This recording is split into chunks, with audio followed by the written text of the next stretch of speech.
అమ్మా, మీరు కనీసం నాకైనా చెప్పండి. మేము చాలా ఆందోళనగా ఉన్నాం. మీ ఆరోగ్యం బాగుందా? ఏమైంది? నా మనసు ఎందుకో కంగారుగా ఉంది. నాకు చాలా అసహనంగా ఆందోళనగా అనిపిస్తుంది. నాకు కొంచెం ఊపిరి ఆడనట్టుగా అనిపిస్తుంది. నీకు తెలుసు కదా చిన్న, రోజంతా ఇలా పని ఒత్తిడి తీసుకోవడం వల్ల నాకు ఊపిరి ఆడదు. ఇంతకు ముందు కూడా ఇలాగే జరిగింది, గుర్తుందా? అవునవును. అమ్మా, మీరు ఒక పని చేయండి. మీరు విశ్రాంతి తీసుకోండి. అమ్మా, మీరు మీ మందును వేసుకున్నారా? అరే, ఇంత రాత్రిపూట ఇప్పుడు మందులు ఇవ్వడానికి ఎవరిని పిలవాలి? లేదు మామి అమ్మ, మీకేదైతే ఆందోళనగా ఉందో దానికోసం డాక్టర్ అంకుల్ ఒక మందు ఇచ్చారు కదా, అది వేసుకోండి, మీకు నయమైపోతుంది. అరే, నువ్వు నా గురించి పట్టించుకోవాల్సిన అవసరం లేదు. ముందు ఈ శంఖం ఊదడం, ఈ అరుపుల సౌండ్ లాపండి. ఏదైనా పోటీ పెట్టారా ఏంటి? అరే, ఇది పెళ్లిలా లేదు, ఏదో మహాకుంభమేళా పెట్టినట్లుంది. అది అస్సలు ముగిసేలాగే లేదు. మీరు దయచేసి ఇప్పుడు శాంతించండి. ఇంకేమీ మాట్లాడకండి అమ్మా, లేదంటే మీ ఆరోగ్యం ఇంకా పాడవుతుంది. ఇప్పుడు నా ఆరోగ్యం పాడైతే ఎవరికి ఏం తేడా వస్తుంది చెప్పండి? అందరూ తమ సరదాలో తామున్నారు. అరే చూడండి, రోజంతా ఇవన్నీ చూసుకోవాలి, రాత్రిపూట కూడా ప్రశాంతంగా నిద్రలేదు. ఓ దేవుడా, నా రాత ఎంత దారుణంగా ఉంది.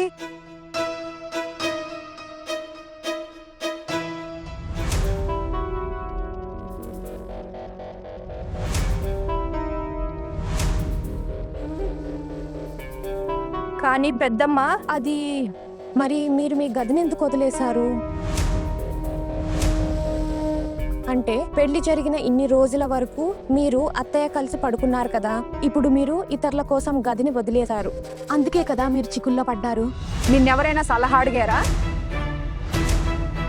అరే, పెళ్లికి ఇంతమంది చుట్టాలు వచ్చారు, ఇప్పుడు ఇంత రాత్రిపూట వెళ్ళి అతిథులుగా చెప్పమంటావా? నా గదిలోంచి బయటికి వెళ్ళిపోండి. ఒకరేమో ఆ హౌరా వదిన, అరే ఆమెకు నడుము నొప్పి సమస్య ఉంది, పాపం మంచం లేకుండా పడుకోలేదు. మరిది గారు, చిన్నదాని గురించి తెలిసిందే కదా, కుంభకర్ణుడి శిష్యులు. భూకంపం వచ్చి ఇల్లు కూలిపోయినా వాళ్ళ నిద్ర మాత్రం చెడదు.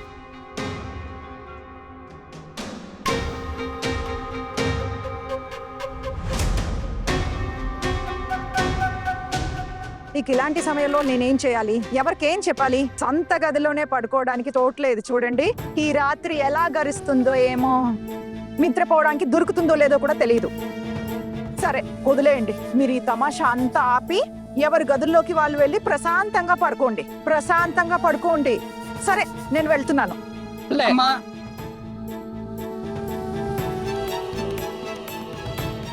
మరిది గారు, ఈ రాత్రికి గుడ్ లక్.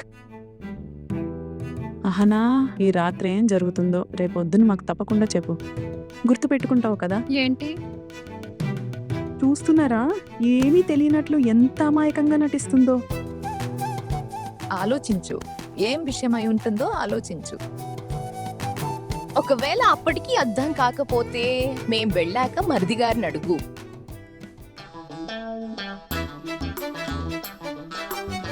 మరి మీరిద్దరూ ఎందుకల్లా వెటకారంగా నవ్వుతున్నారు?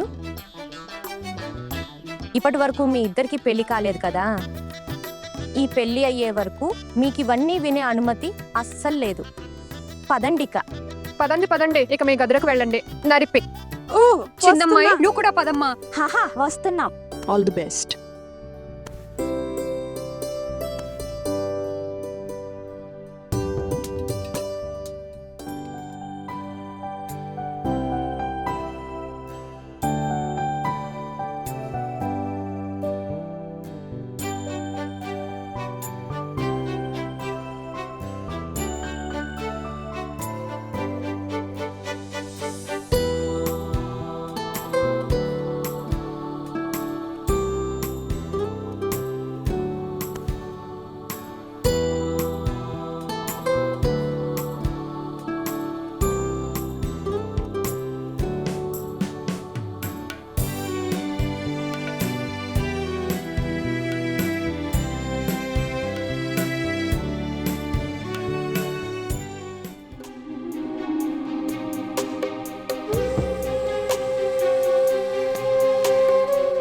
ఈ అమ్మాయి ఈ రాత్రే నా కొడుకు మీద తన మాయాజాలం ప్రయోగిస్తుందేమో. నేనలా జరగనివ్వను. నేనలా అస్సలు జరగనివ్వను. నా కొడుకుని 9 నెలలు నా కడుపులో మోసాను. వాడు నా కొడుకు. వాడి పెంపకంలో, చదువు సంధ్యల్లో నేనెన్ని కష్టాలు పడ్డాను. లేదు, నేను అలా జరగనివ్వను. నేను చూస్తాను నన్ను నా కొడుకు నుండి తను ఎలా దూరం చేస్తుందో. అది చాలా తెలివైన పిల్ల, అచ్చం వాళ్ళ పుట్టింటి వాళ్ళ పోలికే. కాని దానికి ఇంకా నాతో ఎదురుపడలేదు. ఈ దుర్గను తను ఎప్పుడూ కనవలేదు. నేను చిన్న ఆఫీస్ ప్రమోషన్ పరీక్ష సాకు చెప్తాను. ఇంకా ఈ రోజే వాళ్ళిద్దరినీ ఒకరికొకరు దగ్గర అవ్వనివ్వను. ఆ అమ్మాయి నా పరీక్షలో నెగ్గే వరకు నేను తనని నా చోటు దగ్గరకు వెళ్ళనివ్వను. ఈ రాత్రి ఏదో ఒకటి చేయాలి. లేకుంటే ఒకవేళ అమ్మాయి తన మాయాజాలం ప్రయోగిస్తే నా ఈ వెదవ కొడుకు ఆమె ప్రేమలో పడిపోతే నేనలా అస్సలు జరగనివ్వను. ముందు చోటు తన ఆఫీస్ ప్రమోషన్ పరీక్ష పాస్ అవ్వాలి. ఆ తర్వాత ఈ అమ్మాయి నా పరీక్ష పాస్ అవ్వాలి. ఆ తర్వాతే వాళ్ళిద్దరినీ ఒకరి దగ్గరకు ఒకరిని వెళ్ళనిస్తాను. ఏం చేయాలి? వా వా దుర్గా, వా. దుర్గామాత కూడా నీతోనే ఉంది.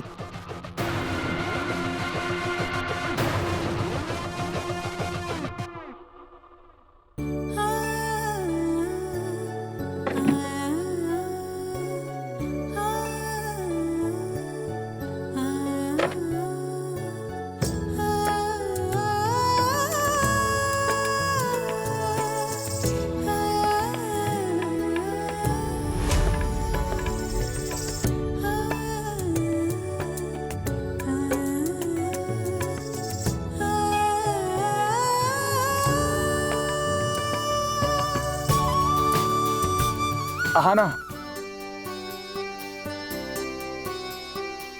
ఏమైంది? ఇప్పుడు పడుకోవాలి కదా. అరే ఒక నిమిషం ఏంటరా ప్లీజ్.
ఈ ఉంగరం నీ కోసం తీసుకొచ్చాను. దీని గురించి అమ్మకు చెప్పకు ప్లీజ్. కానీ ఆమె కనిపిస్తుంది కదా. అయితే నువ్వు ఒక పని చెయ్యి, ఇది మీ ఇంటి వాళ్ళు ఇచ్చారని చెప్పే. అరే అదెలా కుదురుతుంది? ఇప్పటి వరకు ఇవ్వలేదు, ఇప్పుడు అకస్మాత్తుగా ఎలా ఇచ్చారు? అమ్మకు అనుమానం వస్తుంది. అరే ఒకవేళ అమ్మకు తెలిస్తే మాత్రం పెద్ద ఆపద వస్తుంది. మళ్ళీ అయినా అమ్మకి ఇలాంటి వృధా ఖర్చులు అస్సలు ఇష్టం ఉండవు. మన్నింది నేను చేయాలి. నువ్వు అప్పుడప్పుడు పెట్టుకో. అమ్మ ముందు జాగ్రత్తగా ఉండు, కానీ మామూలుగా పెట్టుకో. మరియు నా కోసం కనీసం ఇంతైనా చేయగలవు కదా. అయినా అమ్మ అంతగా గమనించదులే, సో డోంట్ వరీ. ఈరోజు నువ్వు నాకు ఇంత మంచి బహుమతి ఇచ్చావు, దాన్ని కూడా నేను ఎప్పుడూ పెట్టుకోలేను. దాచుకుని పెట్టుకోవాలా ఏంటి?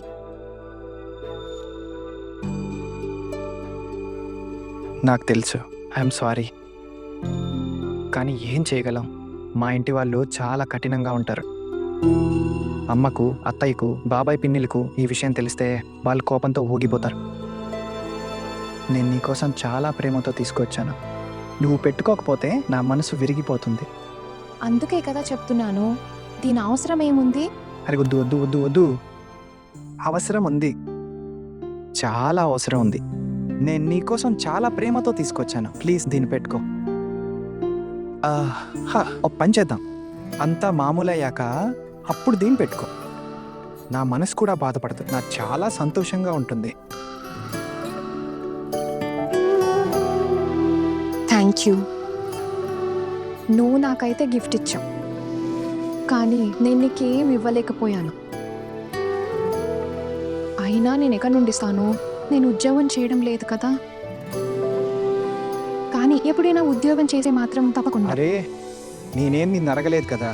నాకు నీకు గిఫ్ట్ ఇవ్వాలనిపించింది, ఇచ్చాను. దానికి బదులుగా నువ్వు కూడా నాకేదో ఒకటి ఇవ్వాలని నియమం లేదు కదా. సరే, నువ్వు వీటిరా, ఇక్కడ వచ్చి కూర్చో. నీతో చాలా విషయాలు మాట్లాడాలి. మరి పెళ్ళి అయినప్పటి నుండి ఇన్ని సమస్యలు వస్తున్నాయి. కానీ చివరిగా ఇన్ని సమస్యలు ఉన్న ఒక విషయం చాలా బాగుంది. నువ్వు ఈ ఇంటి చిన్న కోడలి అయిపోయావు.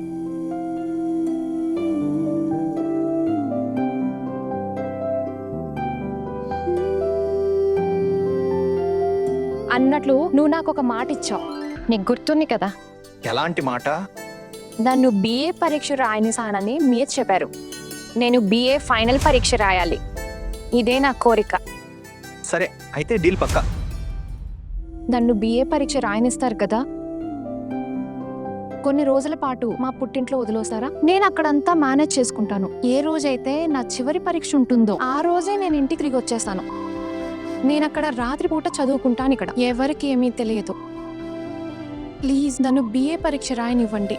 ప్లీజ్. అరే అవునవును, నాకు గుర్తుంది. డోంట్ వర్రీ, నాకు గుర్తుంది. ఇంకో విషయం చెప్పనా నీతో?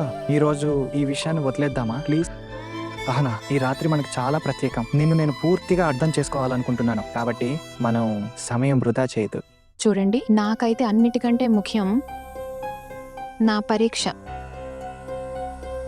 అహనా, నీకు మన ఇద్దరికంటే నీ పరీక్షే ముఖ్యం అన్నమాట. నువ్వు అస్సలు టెన్షన్ పడకు. నేను నీకు ఇచ్చిన మాట నాకు బాగా గుర్తుంది.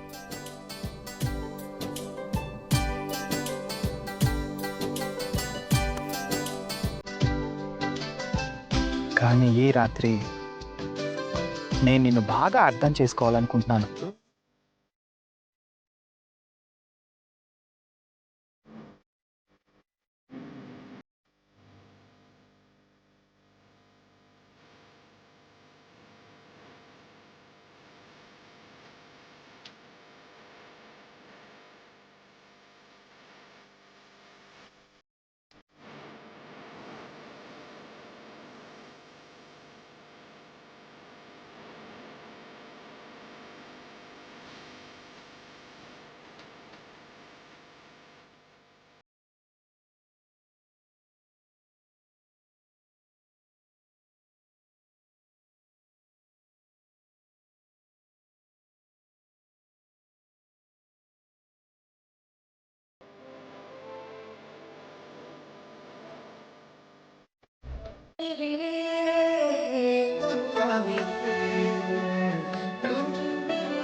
ఎవరు మీరు? చిన్న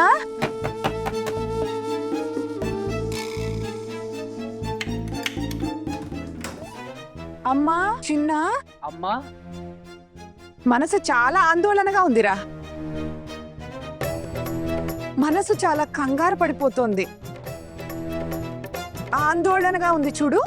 ఊపిరి ఆడటం లేదు నాకు. ఇంట్లో అందరూ పడుకున్నారు. ఎవరిని లేపాలో ఎవరిని అడగాలో నాకు అర్థం కాలేదు. అందుకే నీ దగ్గరకు వచ్చేసారా? ఎప్పుడు నా మనసు కంగారుగా ఉన్నా, నా ఆరోగ్యం పాడైనా నువ్వే నా పక్కన వచ్చి పడుకునేవారు కదా.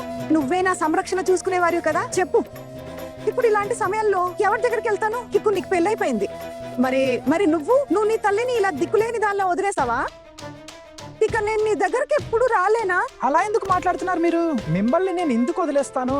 అవును, మీరు పని చేయండి, ఇటు వచ్చి కూర్చోండి. నేను కూర్చుంటాను చిన్న. నాకు కాస్త ప్రశాంతంగా కూర్చోవాలి. అమ్మ జాగ్రత్త. ఓ దేవుడా, అయ్యో. అమ్మా, మీకోసం ఏదైనా మందు తీసుకురానా? అరే మందులు, ఇంట్లో మందులే లేవు చోటు.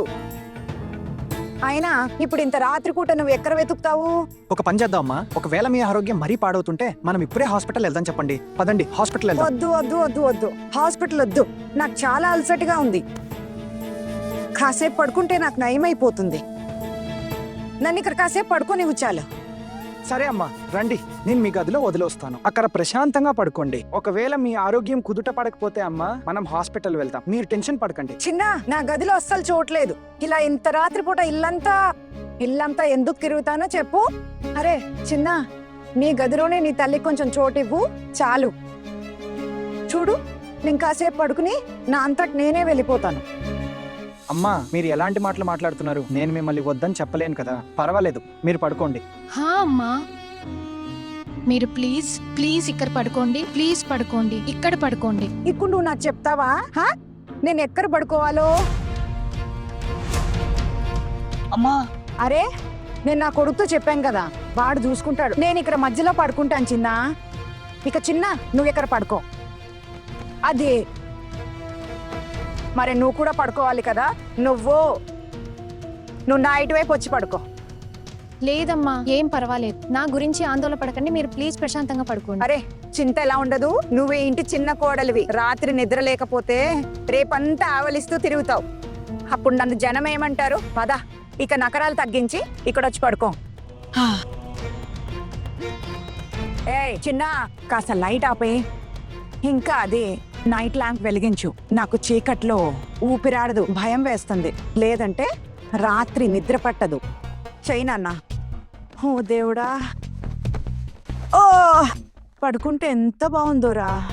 నీ గదిలోకి గాలి ఎంత బాగా వస్తుందో చూడు. ఇప్పుడు మంచి నిద్ర వస్తుందని అనిపిస్తుంది చిన్న. ఇప్పుడు ఆరోగ్యం కూడా కొంచెం కుదుట పడినట్టుంది చోటు. ఊపిరి కూడా నెమ్మదిగా కుదుట పడుతోంది. కాసేపు అయ్యాక లేచి వెళ్ళిపోతాను చిన్న. నిద్ర వల్ల కళ్ళు మూసుకుపోతున్నాయి చిన్న.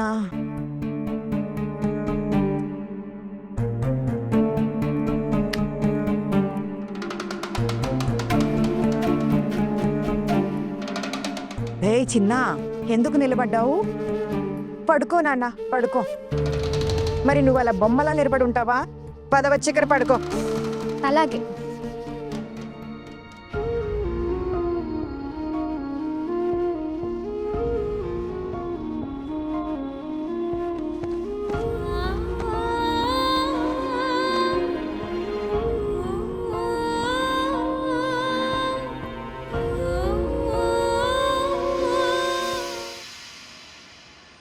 తెలుసా, నిన్న రాత్రి మరిది గారిని చిన్న కోడల్ని ఏడిపిద్దాం అనుకున్నాను. కానీ అమ్మ వచ్చింది కదా, అందుకే త్వరగా పారిపోవాల్సి వచ్చింది. కానీ ఒక విషయం చెప్పునా, నేను గది కిటికీని కొంచెం తెరిచి ఉంచాను. తద్వారా మనం తొంగి చూడొచ్చని. చాలా సరదాగా ఉంది. ఆలోచిస్తుంటేనే నవ్వొస్తుంది. ఒకవేళ వీళ్ళిద్దరికి చెప్తే ఎంత సిగ్గుపడతారో కదా. అరే, అందరూ మేల్కుంటారు. నిద్రపోతేనే కదా మేల్కునేది చిన్నదానా. వాళ్ళకి మొదటి రాత్రి కదా, ఇద్దరు ఎక్కడ నిద్రపోతారు?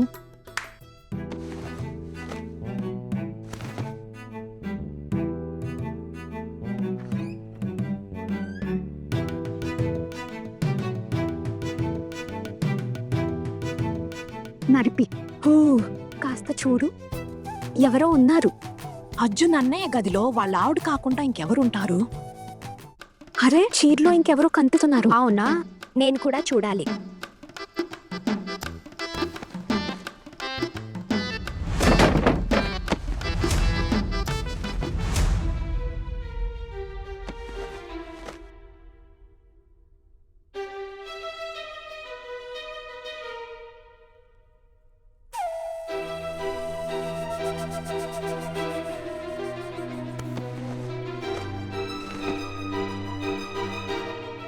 ఇది ఎలాంటి శబ్దం? ఎవరక్కడ? అమ్మా, అది బహుశా గాలి వల్ల కిటికీ తెరుచుకుని ఉంటుంది. మీరు పడుకోండి, మీ ఆరోగ్యం కొంచెం బాగున్నట్లుంది. అవును, నా ఆరోగ్యానికి ఏమైంది? నువ్వేం కోరుకుంటున్నావు? నా ఆరోగ్యం పారవాలనా? లేదమ్మా, నిన్న మీరే కదా చెప్పారు మీకు ఆందోళనగా ఉందని. మీ ఆరోగ్యం బాగలేదు, అందుకే కదా మీరు ఇక్కడ వచ్చి పడుకున్నారు. అవును, అందుకే పడుకున్నాను. ఎందుకంటే ఊపిరి ఆరలేదు కదా, ఆరోగ్యం బాలేదు. ఇప్పుడు ఇలా భయపడి లేచాను, మర్చిపోయాను. ఓ దుర్గామాత, తెల్లారిపోయిందా? అవును. ఏయ్ మిను, కొత్త కోడలు ఇంతసేపు మంచం మీద ఉండటం మంచిది కాదు.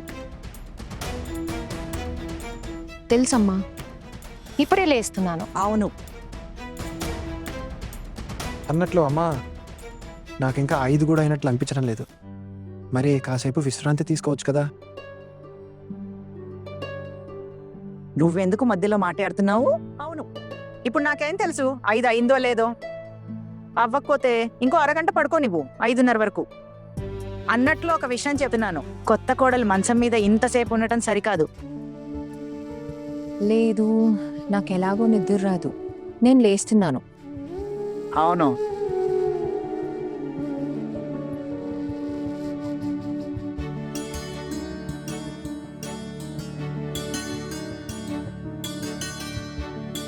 విశ్రాంతి తీసుకోండి.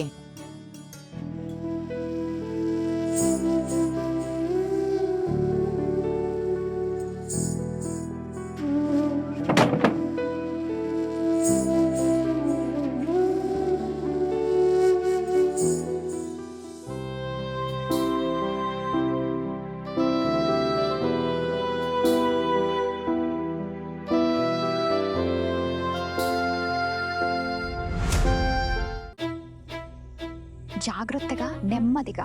ఈ అమ్మ మరిది గారి గదిలోకి ఎప్పుడు వెళ్ళింది? తెలీదురా. మనం ఉన్నప్పుడేమో అయ్యో దేవుడా నా ఆరోగ్యం పాడైంది అని ఏదేదో చెప్పింది. ఆ తర్వాత వెళ్ళిపోయింది. ఆ తర్వాత పోయింది. ఏంటి? ఛీ ఛీ ఛీ ఛీ. నా కళ్ళని నేనే నమ్మలేకపోతున్నాను. పెద్దమ్మ ఇది అస్సలు సరిగా చేయలేదు. వాళ్ళ శోభనాన్ని పెద్దమ్మ ఇలా పాడు చేయకూడదు. మా పెళ్లి సమయంలో ఇలాంటివేమీ జరగలేదు. మన ముగ్గురు అదృష్టం బాగుంది. అక్క, మన అదృష్టం ఏమీ బాబులేదు. అర్జున్ అన్నయ్య మామి అమ్మకు అందరికంటే గారాల కొడుకు. అరే అవును, ఇష్ట ప్రకారం అంత సులభంగా ఏ అమ్మాయి దగ్గరకు వాడిని వెళ్ళనివ్వదామె. ఖచ్చితంగా తన అదుపులో ఉంచుకోవడానికి ఇదంతా చేసింది.